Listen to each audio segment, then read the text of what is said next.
احنا داخلين الريد كاربت. واجه الفنانه يسرا بنفسها طلبت انها تتصور معايا، ولو هتسال ليه في اتنين مني فده انعكاس المرايه. دي اروش دخله هتشوفها في حياتك كلها.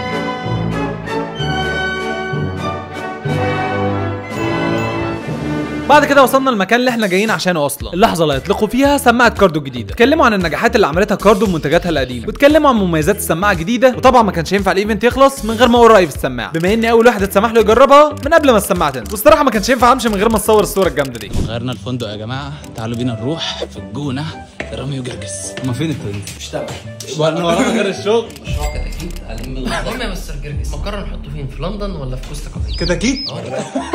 اجمد اتنين بص شايفين الستايل؟ ده ذوق والله. جاي النهارده طريقه نزول البسين كنت فصحانين.